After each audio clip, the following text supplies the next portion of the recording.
Hello everyone, you're watching a video on whether or not you should pull for Yae Miko. Without further ado, let's get into it.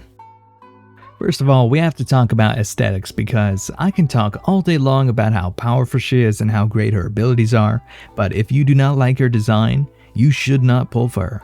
Genshin Impact is a game made for your enjoyment, so if you do not enjoy the character, you should not play them. But on the flip side, if you love the character design, then pull for them. Simple as that. That being said, let me tell you why you might enjoy Yae Miko. First of all, MiHoYo always nails the appearance of their characters, and this time is really no different. Yae Miko's outfit and appearance are impeccable, and have you even seen her fox form? It's the cutest thing in the world, hands down. Best part is, you can flaunt that adorable form to all your friends with Yae Miko's name card. What better reason to pull for her than the power of cuteness? Cuteness aside, personality is another factor in deciding whether you pull her or not. Yae Miko's personality is like a mischievous little fox, and for this reason, story-wise, Yae Miko did end up deceiving the Traveler and Goro and even gave away the Gnosis, so I could definitely see why you dislike her for these reasons. And if you don't like this kind of deceiving, I wouldn't really pull for her. On the other hand, I can see why you like Yae Miko for these reasons. You can't deny Yae Miko has a certain charm to her. Her air of mystery with a dash of mischievous and a whole lot of cuteness can definitely ensnare your heart. So if you decide to simp her because of that, I don't blame you one bit. Alright, so for those people who are still on the fence about her, let's talk about her abilities and what she adds to the team. If you don't want a thorough review of her stats, skills, and burst, feel free to skip to the playstyle part of this video.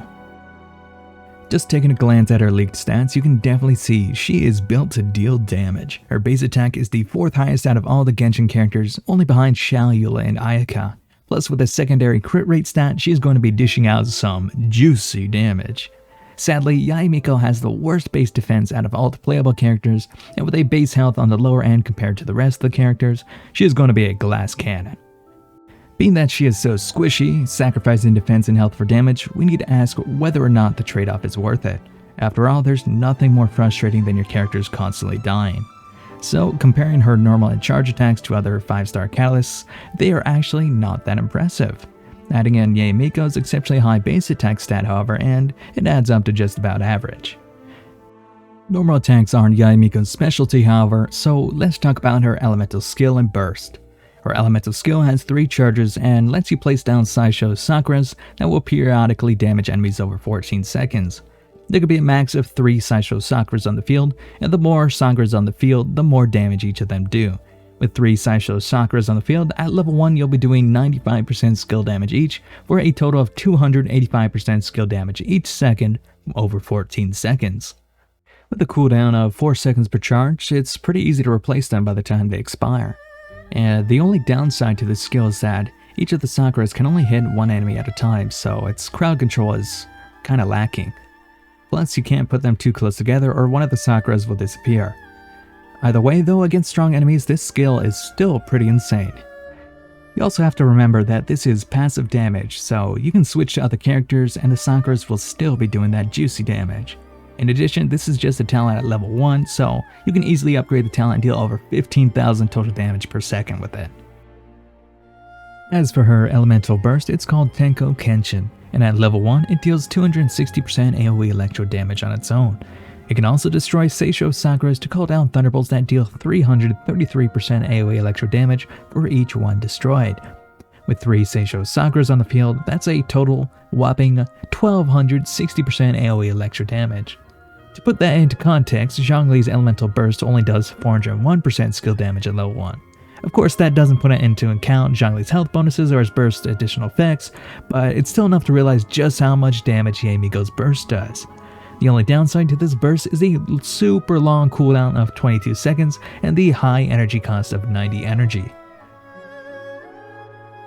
With how her abilities and stats are built, Yae Miko is clearly built to be a DPS, and her passive talents are no different. She has 2 passive combat talents and 1 passive crafting talent. Both combat talents aim at Yae Miko's elemental skill. One lets her increase the damage of each Seisho Sakura by 0.15% for every point of elemental mastery, and the other resets the cooldown of 1 Seisho Sakura charge every time you destroy Seisho Sakura with her burst. These are actually great passive talents that is like adding wings to a tiger. The cooldown charge reset is especially great because you don't lose out on all the damage waiting for the charge to reset naturally. In addition, Elemental Mastery already increases the damage of elemental reactions, so adding extra damage on top of that is just the cherry on top of the ice cream.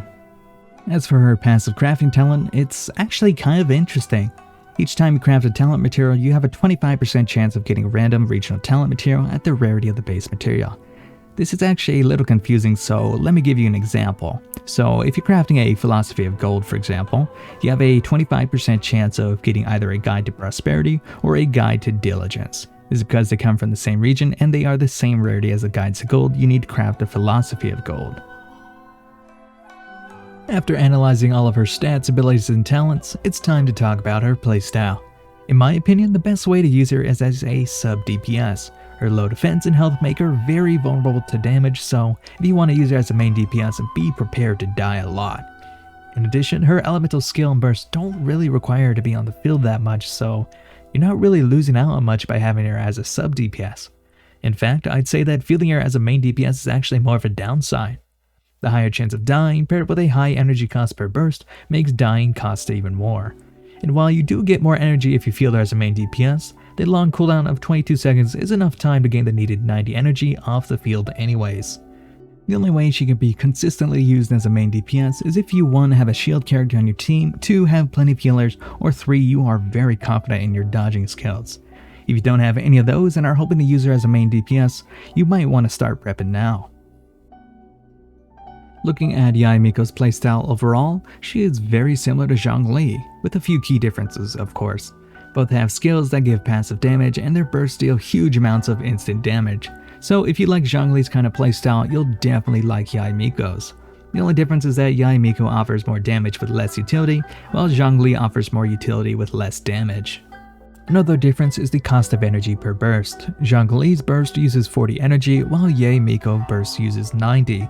This is a pretty huge downside because it can be frustrating not having enough energy. A cost of 90 energy is the highest in the game, and if you've even played Raiden Shogun once, you'll know how annoying it is to fill up this monster of a burst. And while there are ways to mitigate this through energy recharge and same element characters, it's still a very real downside. So if you don't want that, I'd actually just skip on Yae Miko.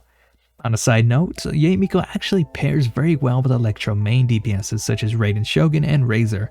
Because they're both Electro, they can charge up Yae Miko's burst faster than normal. So if you main those characters, I'd seriously consider pulling for Yae Miko to add to your team. One final note about Yae Miko is that she is actually pretty free-to-play friendly. I'll have a separate video with a free-to-play friendly build for her, but in short, she's easy to use and a lot of weapons and artifacts work well with her. Anyways, that about sums up the pros and cons of pulling for Yae Miko, and do note that the data did come from leaks, so it might be subject to change. However, that rarely happens, and even if it does, the core of her abilities will always remain the same. Anyways, I hope that my analysis helps you decide whether you want to pull for her or not, and for those of you who will, I wish you all the best of luck.